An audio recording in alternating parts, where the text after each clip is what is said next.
Assalamualaikum Bunda, apa Ada kabar?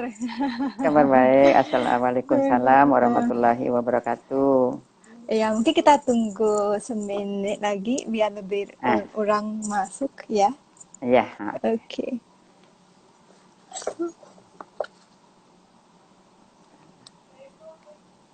Oke. Oke, kita bisa mulai. Makasih ya, Bunda. Iya. Jadi kepada semua yang baru ikutin ya, saya Sarah, saya representasi Association Minangkabau Singapura. Jadi komunitas ini dimulakan di Singapura untuk memperkenalkan budaya Minangkabau di Singapura. Di sini pun kita ada ramai ada komunitas Minangkabau ya. Dan hari ini saya sungguh gembira kita ada yang nggak butuh lah sebenarnya diperkenalkan Bunda yang jauh di Tanah Padang ya ikutan kita. Jadi yang kebanyakan kita udah tahu Bunda ini penulis ya tulis puisi dan juga satu figure ya untuk wanita-wanita Minangkabau. Jadi hari ini kita akan bincangkan tentang peranan dan juga mungkin sedikit sejarah wanita Minangkabau. Tapi sebelum kita mulakan, saya ingin baca sebuah puisi Bunda yang berjudul Perempuan. Ya, Bunda Iya, tulisnya tahun 93 ya kan? iya, betul. Ya, itu tahun Sarah dilahirkan. Oh, Ya, tahun jadi saya dilahirkan. iya, Oh, pas lah iya, itu. iya, yang pas. Ya, Ah. adalah ya. Jadi ya, saya bacakan ya. Iya. Yang membentang sedah di belakang suaminya, yang memberi air hidup darah dagingnya, yang mengalunkan dendang dalam tangis anak-anaknya, yang membisikkan dongeng sebelum tidur, yang melafazkan doa bagi turunannya, perhiasan suaminya. Nenek dari nenek kita, ibu dari ibu kita, ibu dari turunan kita, ibu dari pemimpin kita. Perempuan, di arus waktu menderas hilir menurunkan beribu persalinan adalah tumbatan hati kita. Ya, itu puisi Ya, perempuan itu bagus. Bunda. Jadi mungkin kita bisa mulakan dengan Bunda mungkin bisa ceritakan sedikit inspirasi puisi ini ya apa gimana Bunda dapat Iya, inspirasi ini ya. iya. Jadi, assalamualaikum warahmatullahi wabarakatuh. Pertama, Bunda mengucapkan juga selamat kita akan memasuki bulan suci Ramadan.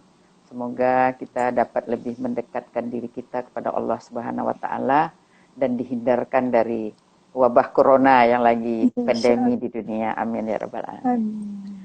Jadi dari puisi perempuan itu, jadi memang berangkat dari bagaimana Bunda menyimak, mengamati bagaimana masyarakat Minangkabau yang terkenal dengan masyarakat matrilineal yang bersuku kepada ibu.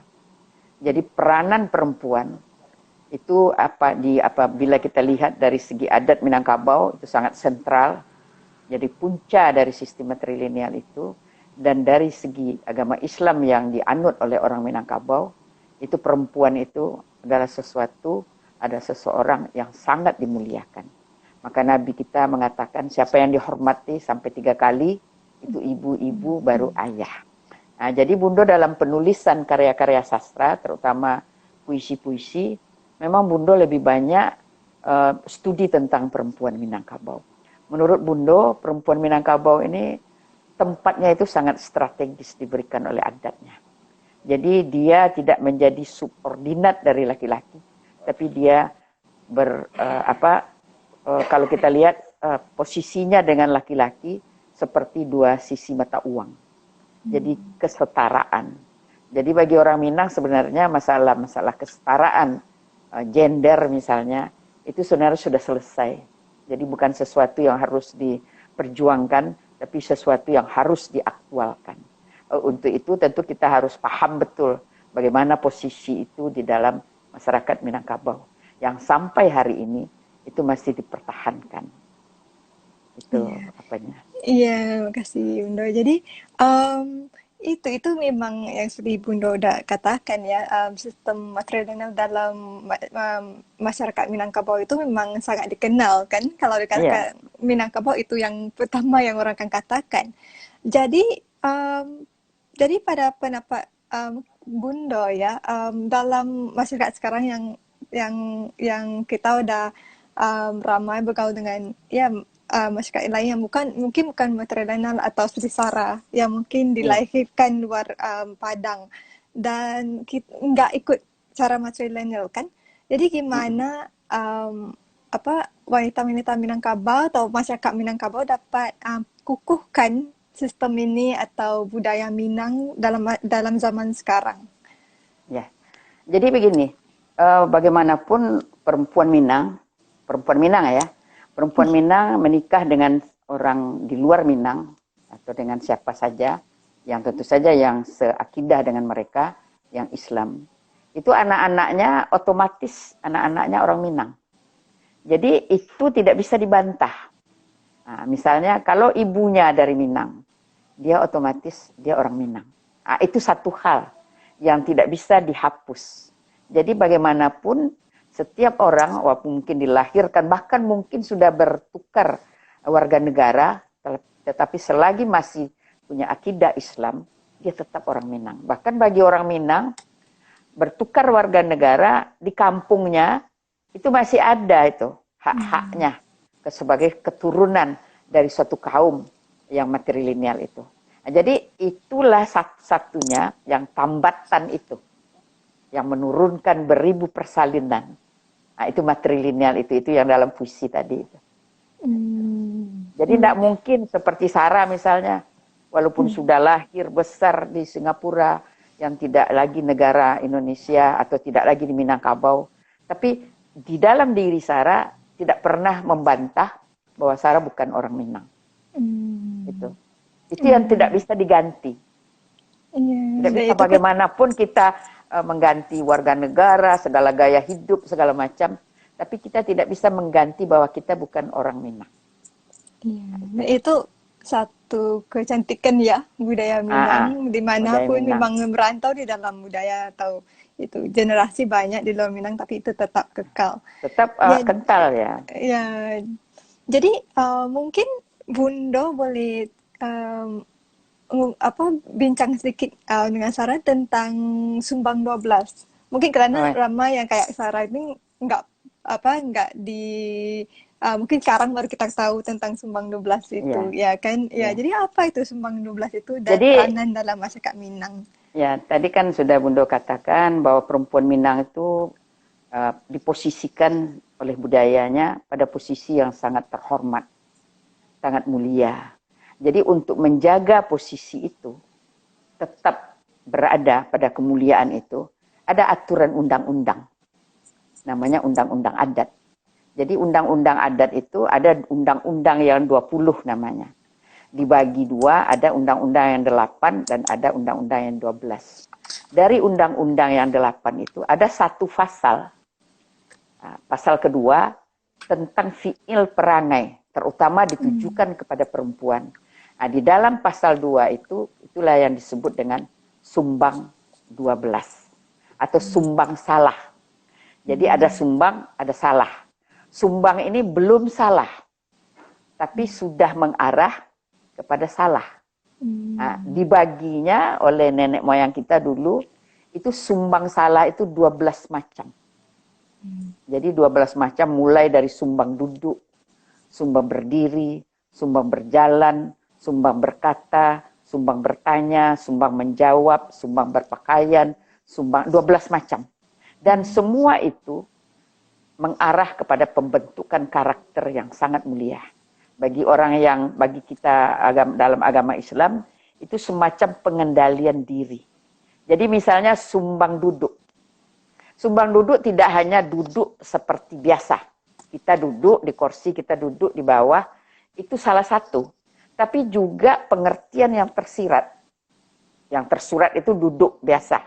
Tapi yang tersiratnya bagaimana seorang perempuan itu mendudukkan persoalan keluarganya, persoalan dirinya, persoalan kaumnya, dan persoalan negerinya. Nah, seperti itu, sumbang jalan juga begitu, sumbang berdiri juga begitu. Ya. Ya, dan untuk Bunda, kalau kata untuk wanita wanita atau perempuan Minang yang baru, yang mungkin di rantau yang baru tahu tentang ini, ada nggak kayak tips atau kalau saya mau lebih tahu tentang Sumbang 12 ini atau mau lebih memahami, ada nggak caranya? Atau apa Sebenarnya caranya? kalau kita lihat dari zaman modern sekarang, itu pelajaran etika itu sebenarnya sejalan dengan itu. Kalau di Indonesia itu misalnya istri-istri gubernur, istri menteri, istri duta besar itu disekolahkan dulu untuk bagaimana berperilaku tentang dirinya. Nah, sebenarnya di Minang itu sudah bukan hanya yang tampak, tapi yang tidak tampak itu sudah ditanamkan kepada seorang perempuan mulai dari dia pandai berjalan. Ya, dan dalam topik wanita Minang ini juga kita baru di Indonesia merayakan Hari Kartini kan, tetapi Ya, kita juga harus ingat ada juga tokoh-tokoh wanita Minangkabau yang perjuangkan hak atau tempat duduk wanita di masyarakat, ya, kayak ya, seperti Ruana Kudus. Jadi ya, ya. mungkin Bunda bisa nggak ada perkenalkan lebih tokoh-tokoh wanita Minangkabau yang mungkin yang kurang dikenali orang. Ya. Jadi kalau kita lihat yang sekarang kan diperingati itu Hari Kartini, Raden Ajeng Kartini. Raden Ajeng Kartini dia punya kesempatan dan dikenal oleh masyarakat dan diperkenalkan oleh pemerintah itu lewat surat-suratnya dengan teman-temannya orang Belanda. Nah, kalau dia tidak menulis surat, orang tidak tahu tentang Kartini. Nah, dan Kartini sudah diakui sebagai pahlawan nasional oleh pemerintah Republik Indonesia. Tapi bukan berarti tidak ada yang lain. Itu banyak sekali. Bahkan lebih banyak kalau kita hitung dari tidak hanya menulis surat. Seperti di Minangkabau, ada Rohana Kudus, jurnalis pertama di Indonesia. Dia membuat koran-koran, akbar-akbar, beberapa buah. Dia menjadi pemimpin redaksinya, dan dia mengemukakan pikiran-pikirannya di dalam koran-koran itu. Nah, kemudian dia juga mendirikan sekolah untuk perempuan, namanya Amai Setia, Rohana Kudus. Nah, itu sangat luar biasa. Nah, jadi kalau misalnya kalau kita lihat, apalagi itu di Minang aja ada Rasuna Said, itu perempuan yang berkiprah di dalam bidang politik dan sangat terkenal, disebut juga dengan Singa Podium. Kemudian ada lagi Rahma El Yunusiah, itu perempuan yang berkiprah mendirikan sekolah di Nia Padang Panjang yang sampai sekarang hampir di seluruh Nusantara orang pergi sekolah ke sana. Jadi ada lagi satu namanya Siti Manggopo. Itu perempuan yang memasuki benteng Belanda sendiri dan membunuh Belanda banyak sekali di dalam benteng itu. Tapi itu tidak diekspos, belum diekspos. Jadi kalau kita lihat perjuangan-perjuangan, apalagi Indonesia ini kan beragam kultur, beragam suku, jadi beda-beda. Kalau di Jawa misalnya Kartini yang merombak seperti itu, dia menjadi pahlawan. Kita akui secara Indonesia. Di Minang dengan adatnya, dengan kulturnya, perempuan-perempuan itu harus cerdas. Nah, dia mendirikan sekolah. Dia tidak meratap-ratap, tidak mengadu-ngadu kepada orang lain. Tapi dia bergerak, berkiprah, dan mendirikan sekolah untuk masyarakatnya. Nah itu. Nah, jadi kan banyak lagi, belum di Aceh, belum di Jawa Barat, belum di Manado, dan lain-lain. Ada tokoh-tokoh itu. Dan secara sejarah dari kerajaan Pagaruyung, ada dua orang perempuan itu, yang sebenarnya sultanah. Itu Tuan Gadi Putih Renosori. Dia punya daerah yang diperintahnya, ada 19 daerah di Minangkabau, di luar Sumatera Barat. Kemudian ada lagi yang di Tuan Gadi Putih Renosumpuh. Itu waktu terjadi pembayaran pajak penanaman kopi, ada beberapa 30 orang penghulu-penghulu di Minangkabau yang tidak setuju dengan itu ditangkap oleh Belanda dan akan dihukum. Dia yang menjamin orang-orang itu supaya jangan dibunuh, perempuan itu yang bernama yang di Pertuan Gadi Putih Reno Sumpu. Tapi itu tidak diekspos. Nah, jadi barangkali terutama untuk tokoh-tokoh Minang yang muda itu dicoba. Kalau Kartini sudah oke, kita sudah terima, dia sudah punya tempat tersendiri. Nah, kita tinggal lagi bagaimana kita menampilkan, mempelajari, mempedomani, meniru langkah-langkah yang telah dijalankan oleh nenek moyang kita. Yang itu yang harus kita coba menggali kembali, diperkenalkan dan kita kenal bagaimana keunggulannya, bagaimana perjuangannya, dan bagaimana semangatnya untuk mendirikan harkat dan martabat perempuan terutama di Minangkabau dan di Indonesia. Gitu. Jadi bisa dikatakan yang perempuan Minangkabau ini bukan saja sopan, ada-ada, tetapi mereka juga kuat berjuang kuat, ya. Iya. Di dalam aturan adatnya dikatakan perempuan Minang itu limpapeh rumah gadang. Artinya tiang utama dari rumah gadang. Nah, rumah gadang ini rumah kaum. Kalau orang mendirikan rumah gadang secara tradisional arsitekturnya, yang pertama kali didirikan adalah tiang utama itu.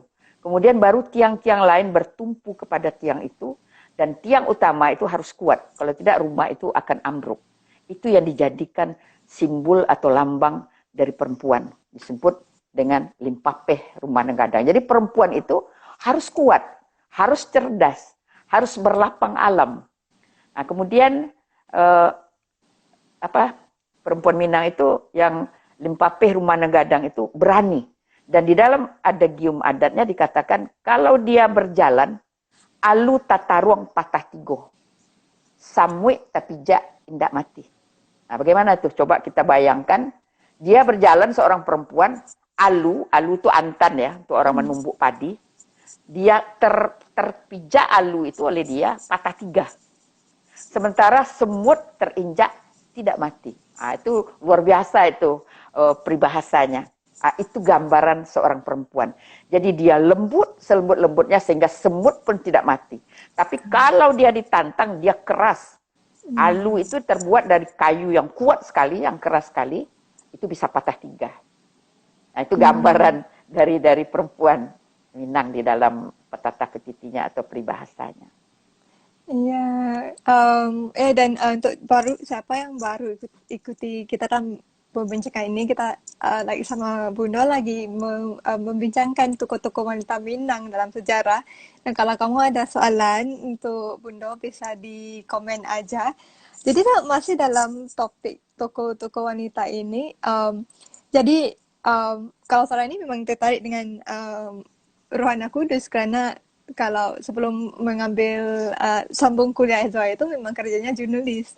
Jadi dalam sejarah itu kalau wanita Nusantara itu kebanyakan orang berperan pikirannya waktu zaman 1900-an yang awal itu wanita duduk di rumah aja.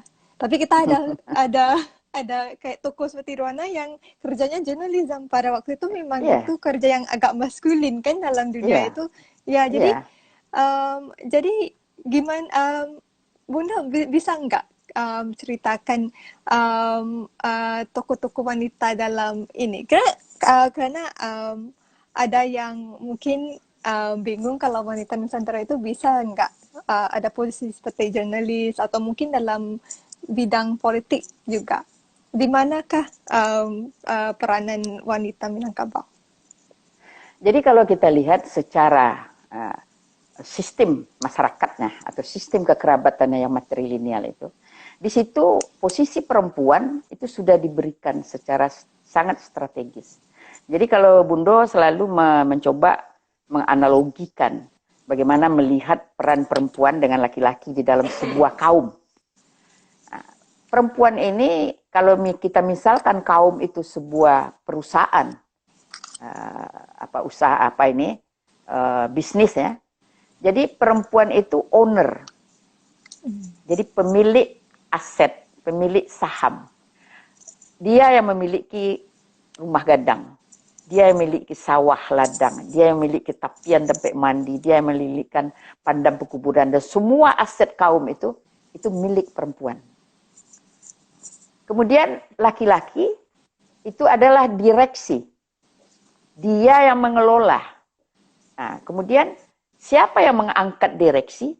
Dalam manajemen modern itu kan pemegang saham. Yang mengangkat, yang jadi penghulu, jadi manti, malin, dubalang, imam, khatib, bilal, itu perempuan. Yang menentukan siapa yang akan jadi penghulu.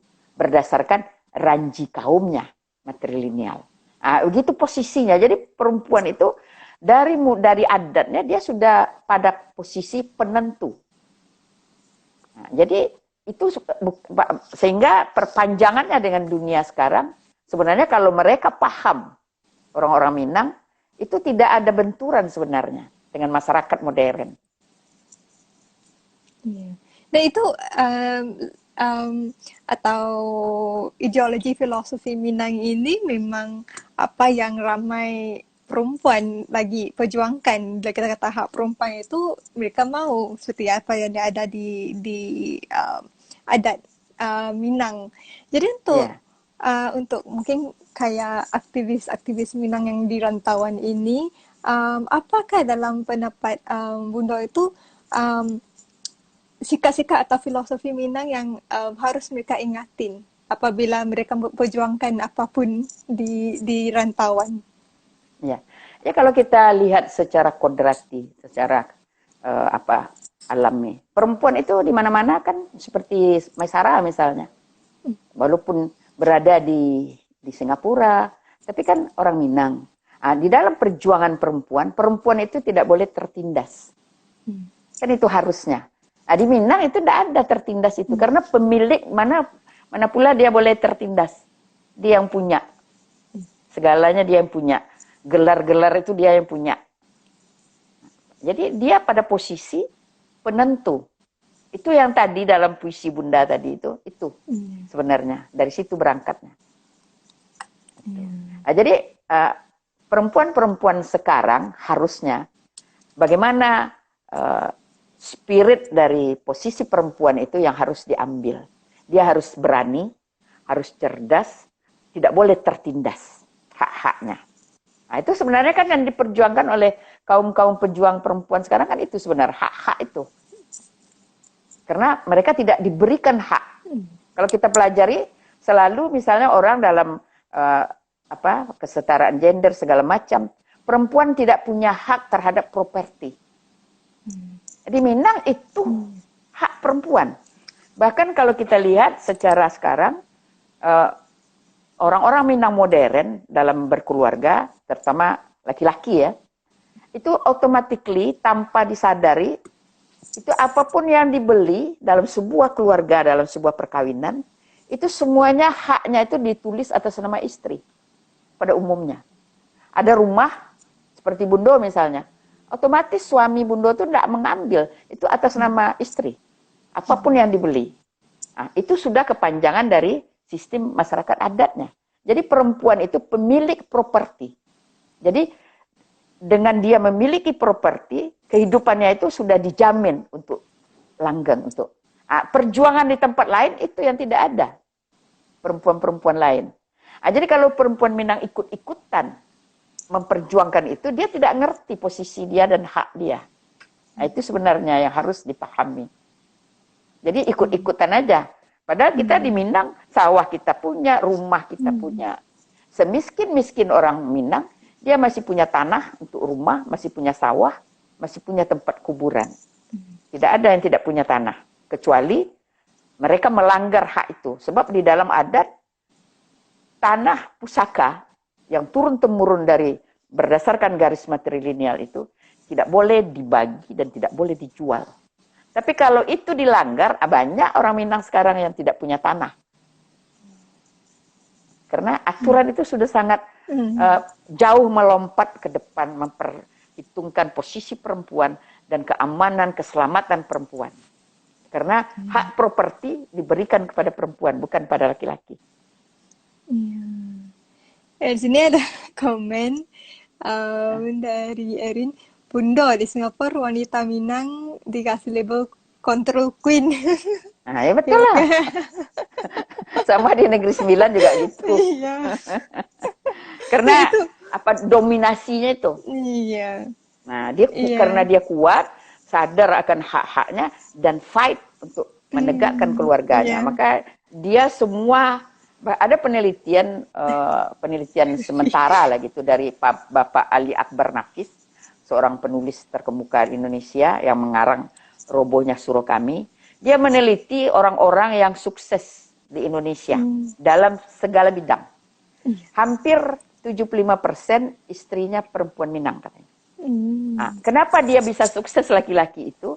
Karena perempuan-perempuan Minang ini dia tidak tergantung 100% kepada suaminya. Jadi banyak persoalan-persoalan yang dia bisa menyelesaikan sendiri.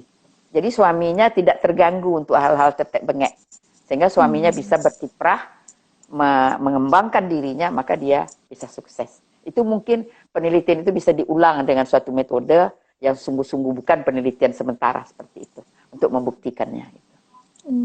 Jadi pokoknya untuk cowok-cowok yang lagi nonton ini kalau mau sukses harus kawin sama cewek Orang Minang Minang. ya. Tapi cewek Minang lebih dominan ya. Iya. Nah itu gimana? Mungkin itu lagi kalau laki-laki yang bukan di tanah Minang yang mungkin nggak apa nggak apa nggak biasa sama ini kan dominannya. Jadi mungkin kalau kamu walaupun di rantauan ibu kamu orang Minang itu udah biasa. Jadi kalau yang cowok-cowok yang yang Bukan orang Minang. orang Minang atau mungkin baru mau belajar tentang adat Minang, baru mau kenal dengan adat mereka sendiri itu gimana caranya untuk kita edukasi laki-laki ini? Tapi umumnya kalau sekarang ya, orang Iya. memilih perempuan itu yang mandiri. Rata-rata sekarang. Nah, jadi kalau dia mau cari istri, gimana dia punya kerja enggak? Ini enggak. Ada semacam itu. Dan itu bagi orang Minang sudah suatu hal yang tidak masalah lagi. Dan dan dalam topik itu pengen tanya juga kalau dalam posisi wanita Minang ini dalam kata kita ngobrol tadi tentang dominasi, iya kan? Um, kalau kayak tadi komen F itu, oh kalau diberi label queen control, jadi gimana kalau caranya nggak kasih komen-komen kayak itu menyakitkan hati. Ya, tapi perlu itu. Apalagi Hmm. kalau kita kaitkan dengan sikap laki-laki ya. Laki-laki yang korup ya, yang korupsi. Itu rata-rata tidak punya queen control. Jadi si istri itu sekaligus dia menjadi pengawas dari suaminya tentang hasil, tentang dari mana dapatnya pencaharian yang diberikan untuk istri untuk menjadi pembiayaan anak-anak. Itu perempuan biasanya sangat apa itu? Sebab diajarkan. Nah, jadi kemudian ada lagi, kalau perempuan Minang kawin dengan orang di luar Minang, bahkan banyak itu, bisa diteliti juga nanti itu. Kawin bahkan dengan orang asing. Itu dia bawa suaminya. Bukan dia yang terbawa. Dia yang membawa suaminya ke negerinya. Pengaruhnya. Ya, semacam yang tadi itulah yang dibilang dengan queen control pada suatu sisi kan mungkin seakan menyakitkan. Tapi sebenarnya itu suatu hal yang sangat menguntungkan sebenarnya untuk perempuan. Itu satu yang penting ya dari Bundo kalau ini wanita kalau dipanggil queen control itu satu yang bagus ya. Ya. Jadi kita ada satu. Jadi di Minangkabau juga mereka tidak pakai kata wanita. Mereka sebenarnya kalau secara bahasa tradisi bahasa Minangnya itu disebut padusi. Padusi ya. Ya, padusi. Tuan Kudusi. Jadi padusi atau perempuan. Perempuan itu kan dari empu. Empu ini yang jadi kalau kita menunjuk kalau tidak ada empu tidak bisa. Meninju juga nggak bisa. Nah, jadi dinamakanlah perempuan itu perempuan, orang yang dimuliakan. Ya, Tawadusi. Oke. Ya, Padusi. Um, ya, kita ada satu soalan dari Trisno. Menurut Bundo, mengapa kan tokoh-tokoh wanita yang disebut Bundo tadi kurang expose? Sejauh yang saya tahu hanya Rohana Kudus saja, dan dari sudut pandang saya di ranah Minang aja kurang kenal sama tokoh-tokoh ini. Mungkin kalau ditambah gimana cara mau di-expose? Terutama Ya untuk itu, yang muda-muda. ya, ya itu memang ketimpangan di dalam catatan tentang kesejarahannya.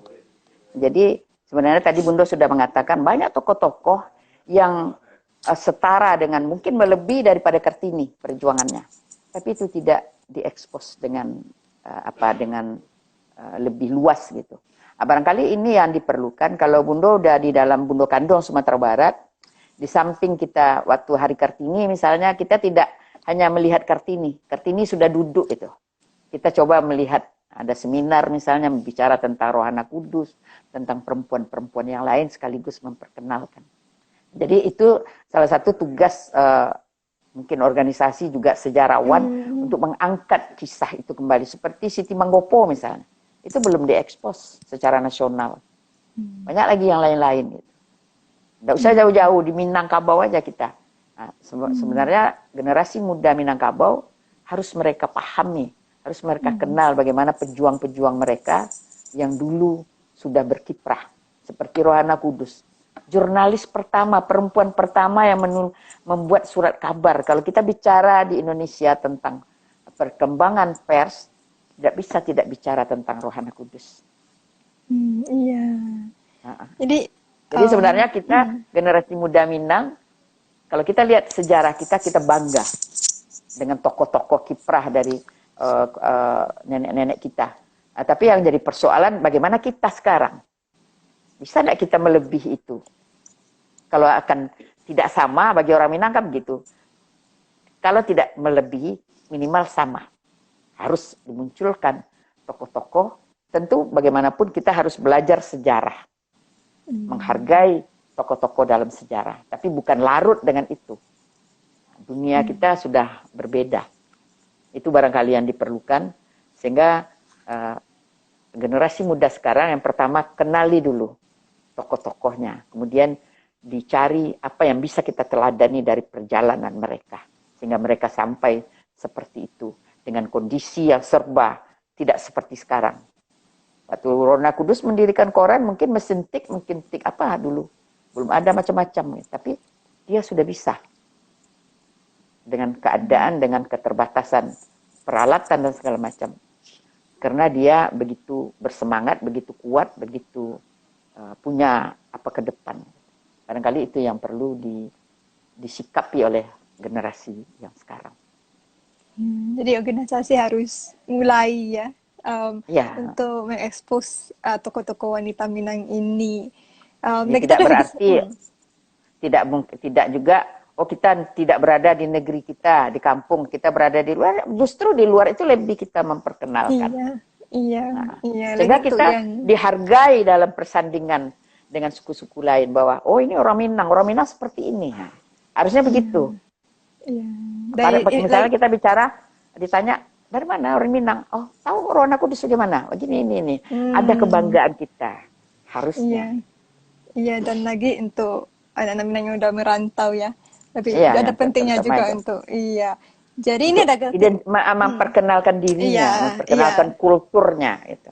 Iya. Jadi ada lagi satu soalan tentang dari Mustaqim. Sorry tadi nggak nampak. Iya. Bundo, di Tanah Minang itu ada tiga raja kan? Ambo lupa ceritanya. Oh, gitu. Iya. Jadi di Minangkabau ada sebuah kerajaan yang kalau kita nama kerajaannya Kerajaan Pagaruyung, Minangkabau Darul Qoror. Yang pertama didirikan oleh Aditya Warman, itu pada abad ke-14.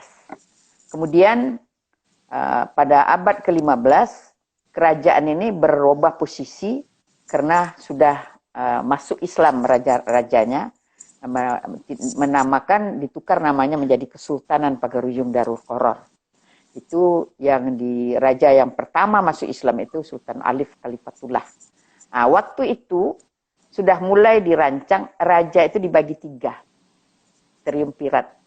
Jadi ada raja alam, itu yang menguasai keseluruhannya.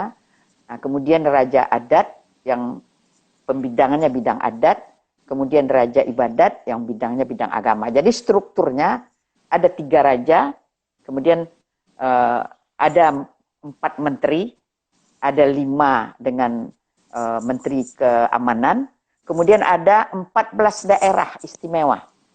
7 daerah istimewa, 7 kali 2 itu untuk kelarasan Bodhi Caniago, dan 7 juga untuk kelarasan Koto Piliang. Nah, jadi seperti itu strukturnya. Kemudian nanti ada lagi raja-raja yang semacam federasi lah di bawah Minangkabau, di bawah Pagaruyung, yang raja-rajanya dikirim dari Pagaruyung. Itu ada banyak sekali yang tersebut dengan nama Sapieh Balahan, Kuduang Karatan, Kapak Radai, Timbang Pacahan. Dan sampai sekarang, Sapieh Balahan, Kuduang Karatan, Kapak Radai, Timbang Pacahan itu lebih kurang yang masih eksis ada 75 kerajaan di Nusantara, bukan di Minangkabau. Nah, jadi itu strukturnya. Tapi di Indonesia, raja-raja tidak berdaulat lagi. Setelah kita merdeka, itu kita sudah masuk kepada Negara Kesatuan Republik Indonesia. Tapi pusat-pusat kerajaan itu masih tetap sebagai pusat-pusat kebudayaan. Jadi di bidang adat mereka tetap jadi pucuk adat. Itu apanya gitu. Iya, dan toko-toko Minang ini kalau di luar negeri pun kita lihat kuat ya. Kayak di Singapura itu banyak kayak presiden pertama orang Minang. Jadi banyak toko Singapura ini orang keturunannya Minang. Jadi saya pernah ditanya sama seorang teman yang lagi kuliah di Singapura, yang dia asal Tanah Jawa. Dia tanya kenapa, apa jadi sama toko-toko Minang sekarang, atau apa masyarakat Minang sekarang yang merantau. Kurangnya dengar kayak apa orang dalam apa dalam kayak bidang politik atau bidang-bidang lain yang mungkin lebih kenal ya dalam bidang bisnis aja itu. Jadi dalam bidang sastra atau bidang seni atau bidang kata politik itu ada nggak apa pada pendapat Bunda itu gimana kan anak-anak Minang yang udah dilahirkan di luar Indonesia ini dapat kayak lanjut dagen-dagen atau kerja-kerja toko-toko Minang di negara mereka dari zaman lalu. Iya. Jadi memang kalau kita lihat sejarah, terutama kerajaan di kerajaan-kerajaan ya, yang sampai sekarang masih eksis itu memerintah Negeri Sembilan. Itu 3 kali dikirim dari Pagaruyung. Yang keempat baru keturunannya jadi raja. Di Singapura presiden pertama Singapura. Kemudian Parameswara yang raja di apa juga, itu juga masih keturunan dari Minang gitu. Nah, jadi sekarang kemudian dalam bidang sastra, itu tokoh-tokoh sastrawan Minang itu sangat luar biasa. Nah, sekarang sebenarnya masih ada, masih banyak juga. Cuma eksposenya belum banyak. Banyak penulis-penulis muda yang punya harapan, yang masih muda-muda, nah, tapi belum dapat tempat eksposenya. Kadang-kadang masalah expose tokoh-tokoh atau sastrawan atau segala macam, kadang-kadang ada dominasi. Ada ketidakadilan. Seperti misalnya Kerajaan Pagaruyung yang didirikan oleh Aditya Warman. Kalau kita baca dalam sejarah Republik Indonesia, sejarah kerajaan-kerajaan, hanya 1 alinea ditulis di dalam buku sejarah. Nah, barangkali nanti mungkin yang akan menulisnya orang-orang putra-putra Minang yang mendalami bidang sejarah, mungkin mereka mau nanti menulis tentang sejarah nenek moyangnya atau negerinya. Gitu. Iya. Dan itu juga mungkin waktu yang kemarin kita bikin IG Live sama Ella jadi Ella ini dia seorang sutradara Minang ya, dan kita ada ngobrol tentang industri film di Sumatera Barat, karena ramai, maksudnya ada ramai yang mau menceburi bidang film ini. Dan kalau kita lihat film Indonesia itu yang film yang karakternya ada karakter Minang itu Minang. kebanyakan itu dikata pelakunya itu bukan orang Minang. Jadi karena mungkin isu marketingnya itu orang Minang nggak diberi peluang untuk, atau mau dibeli peluang itu harus merantau kata ke Jakarta. Jadi ini kaitan sama soalan Trisno. Jadi um, katanya jadi Ella ada kongsi katanya pada awalnya sebagai seorang perempuan itu susah untuk menuntut ilmu perfilman karena sebagai seorang perempuan nggak bisa lama keluar rumah dan sebagainya, tapi mungkin sekarang udah berubah. Jadi Trisno tanya, jadi menurut Bondo apakah perempuan secara umumnya ada halangan dari segi tekanan sosial lagi mungkin dalam bidang film yang mungkin baru gitu. Sebenarnya tak ada halangan. Banyak tokoh-tokoh perempuan yang dia menggeluti bidang bisnis, menjadi segala macam. Tidak ada hambatan. Bagi perempuan Minang, yang tidak boleh itu hanya 8. Menjadi pengulu di dalam kaumnya, menjadi manti, menjadi malin, dubalang, imam, katib, bilal. Itu yang tak boleh. Di luar itu, jadi presiden, tak ada larangan secara adat. Tergantung mampu tidak dia. Itu aja. Jadi banyak karena dia tidak paham, disalahkan ini karena adat tidak membolehkan. Tak ada larangan itu. Iya. Dan mungkin ya kita sekarang lebih lihat ya orang Minang lebih nggak takut, memang mereka nggak takut, tapi sekarang lebih ramai yang udah, kalau lagi dalam bidang sini udah merantau, jadi ada komunitas yang kuat. Kata di Jogja itu banyak komunitas Minang dalam seni murni ya. Jadi dalam kata sastra penulisan atau karya seni, untuk Bundo itu kalau karya Sumbar itu banyak ada kaitan sama adat ya, kalau kita lihat kalau banyak penulis yang bagaimanapun penulis tentu berangkat dari sesuatu. Iya. Mungkin sesuatu itu tergantung pilihan dia yang tentu yang sangat dikenalnya. Kalau Bundo secara pribadi, Bundo memang berangkat dari adat, dari budaya, dari tokoh perempuan. Jadi karya-karya Bundo sampai yang terbaru pun itu semua lebih banyak bicara tentang perempuan. Iya.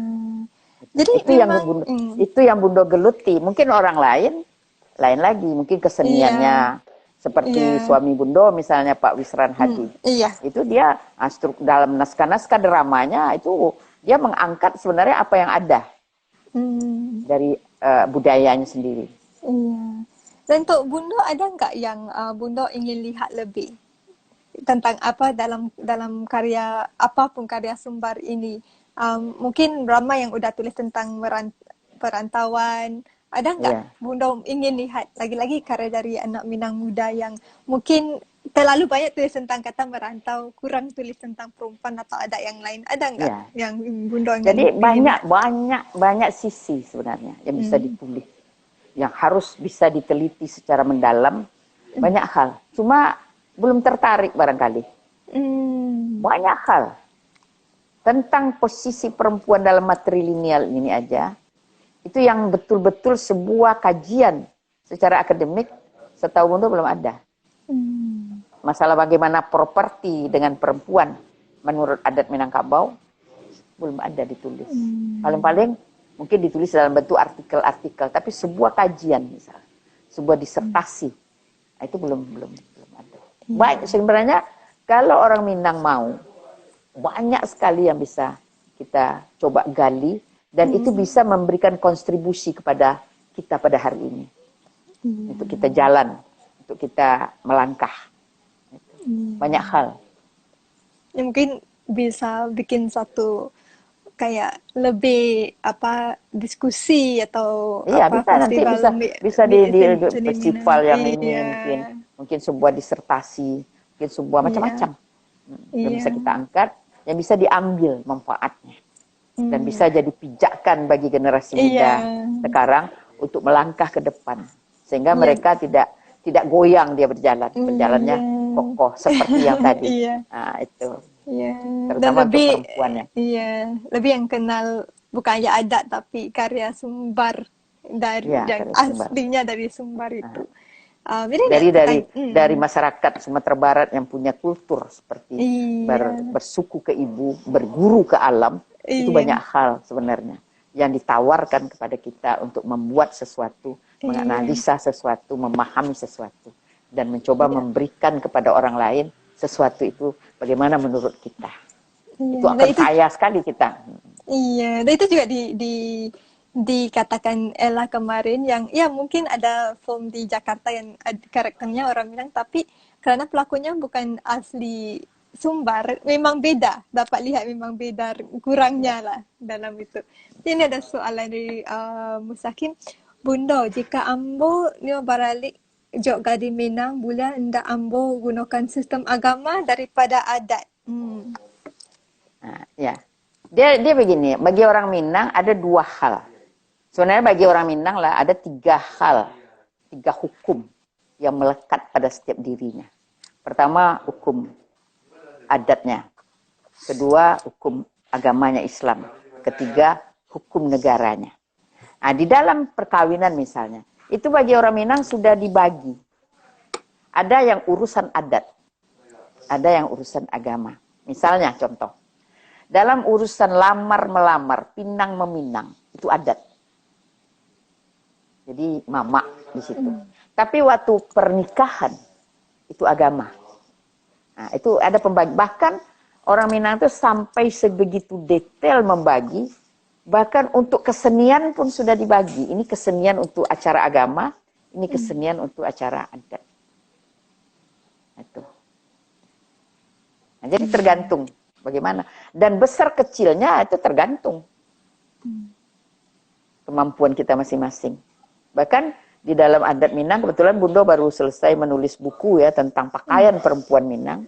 Nah, itu pakaian itu nanti misalnya pengantin perempuan, tergantung acaranya. Kalau acaranya ini besarnya, ini pakaiannya. Kalau acara ini pakaiannya.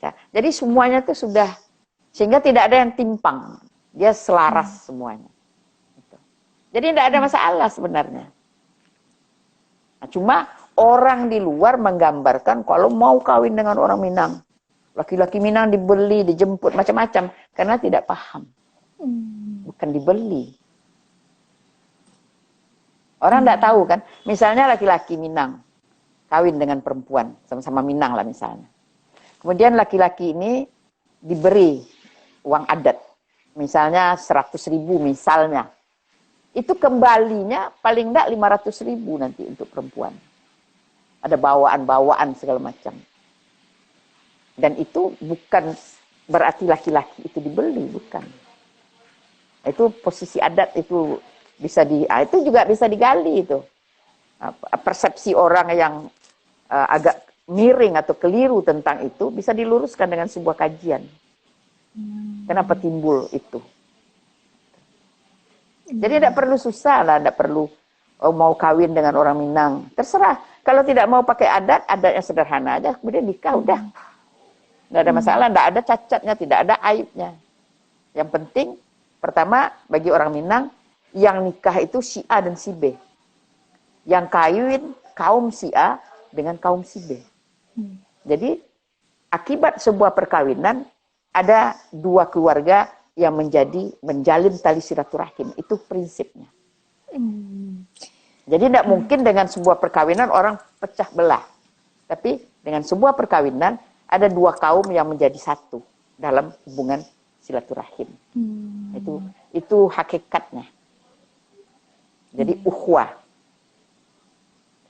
Dan lagi ngobrol tentang adat, bagaimana pendapat Bunda tentang adat Minang pada di Sumatera Barat sekarang? Ada nggak berubah atau orang di sana masih pegang kuku, atau kalau berubah gimana caranya? Mungkin dalam topik perkawinan sesama suku itu. Adakah yang masih satu yang tabu, yang nggak digalakkan, atau sekarang nggak setabu seperti dahulu? Ya, dalam masalah itu kan yang sering diperbincangkan tentang kawin satu suku. Sebenarnya kawin satu suku itu yang satu kaum, satu rumah. Itu yang tidak boleh. Nah, kemudian terjadi perubahan terutama dalam misalnya atribut. Pemakaian, ada modifikasi pakaian pengantin misalnya. Atau yang lain-lainnya. Tapi kadang-kadang modifikasi itu sebenarnya tidak haram. Tidak bagi orang Minang. Boleh saja.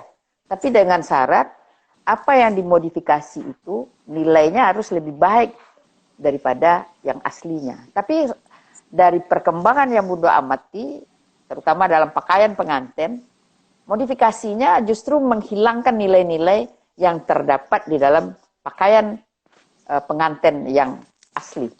Hilang. Kadang-kadang sudah, kalau pakaian bagi orang Minang kan harus menutup aurat. Nah, akibat modifikasi itu sudah tidak di acuan itu tidak dipakai lagi. Bahkan sudah kadang-kadang tidak sesuai lagi dengan aturan syariat agama Islam. Itu yang banyak terjadi sekarang. Jadi kita ada 5 minit lagi dan dalam 2-3 soalan kita ambil. Ni soalannya Bundo, apa nih sahabat Bundo buat kami padusi Minang yang berbesar di Singapura? Ya. Sama Bundo, kalau seorang perempuan merantau ke tanah Minang dan dia kahwin sama lelaki Minang, apakah lama-kelamaan perempuan tersebut boleh mulai memimpin hak-hak padusi Minang? Ini dua soalan ni. Ya. Nah, jadi gini, masalah harta ya, masalah hak. Jadi bagi orang Minang ada harta itu dibagi. Ada harta yang turun-temurun dari nenek moyang kita yang merupakan harta kaum, milik bersama. Itu yang tadi, yang tidak boleh dibagi, tidak boleh dijual. Kemudian akibat perkawinan ada harta pencaharian suami istri. Itu dibagi berdasarkan hukum agama Islam. Nah, itu orang yang juga agak kurang banyak yang tidak memahami, dibilang lah Minang ini anti-Islam segala macam.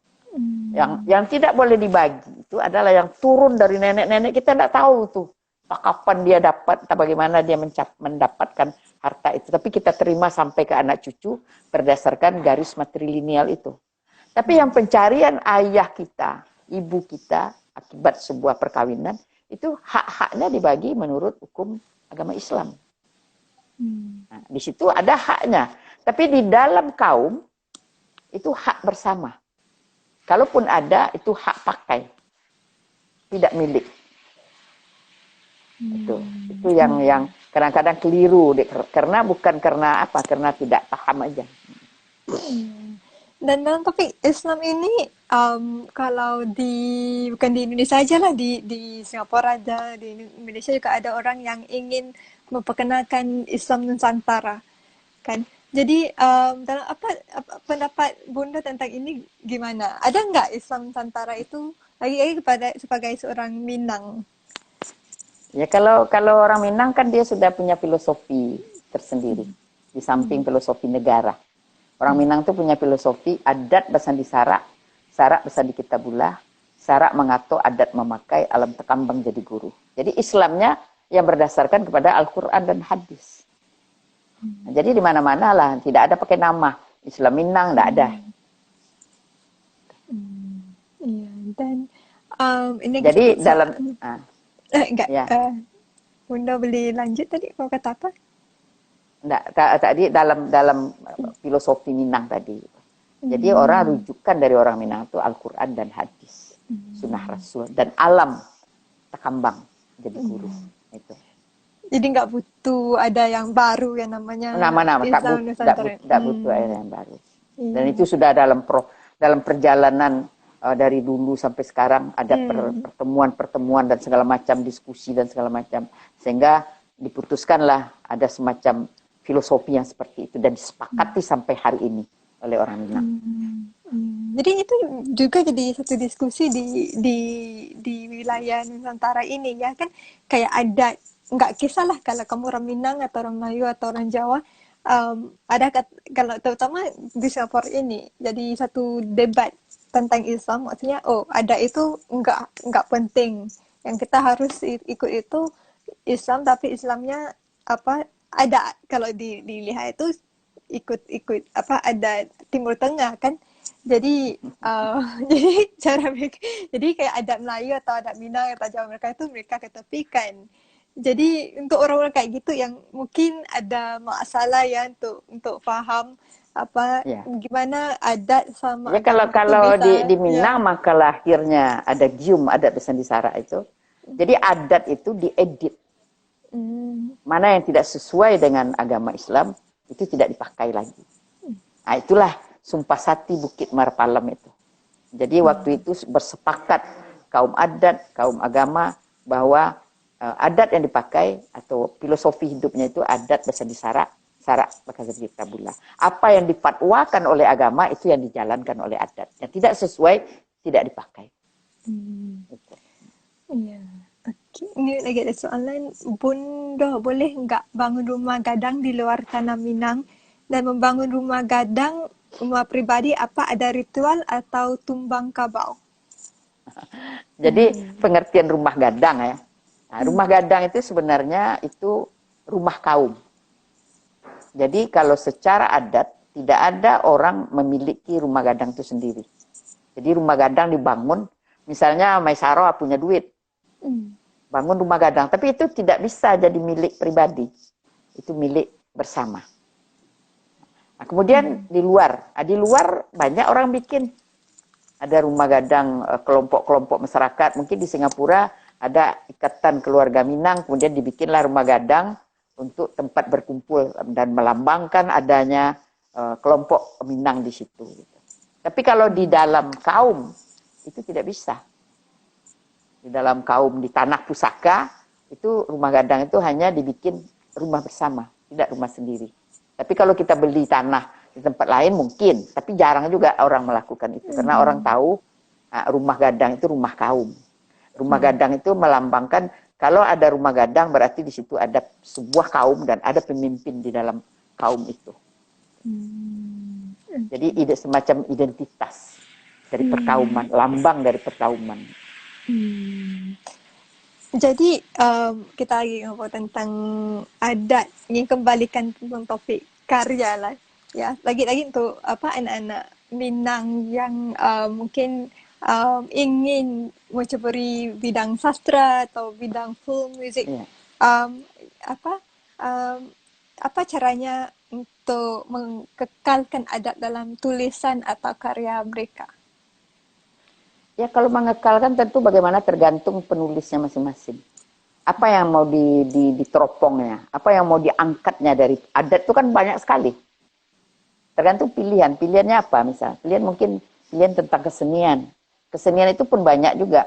Mungkin kesenian yang bersifat keperkasaan atau kesenian yang bersifat kata-kata misal. Tergantung apa yang mau kita ekspos. Itu banyak sekali. Jadi bisa masing-masing kita memilih sesuai dengan apa yang kita inginkan. Bidang kesenian misal. Kemudian di bidang lain juga, di bidang arsitektur, di bidang kostum, di bidang lain-lain, segala macam. Permainan, banyak sekali. Apalagi kuliner, juga banyak. Bisa kita mungkin ahli masak ini, makanan yang segala macam. Gitu. Jadi banyak sekali pilihan. Tergantung tentu bagaimana minat kita terhadap yang banyak itu. Bagaimana kita memilihnya. Iya, jadi juga jadi kita harus akhir pembincangan ini. Makasih ya Bunda untuk semua. Selamat berpuasa dan menunaikan ibadah di bulan Ramadan suci ini. Dan kalau siapa yang ingin bergabung di Sumbar itu sama Association Minangkabau Singapura, ya bisa di email atau di drop DM aja di akaun. Terima kasih ya Bunda. Iya, sama-sama. Okay. Selamat berpuasa. Selamat puasa. Mudah-mudahan ada manfaatnya kita bicaranya. InsyaAllah. Assalamualaikum. Waalaikumsalam warahmatullahi wabarakatuh.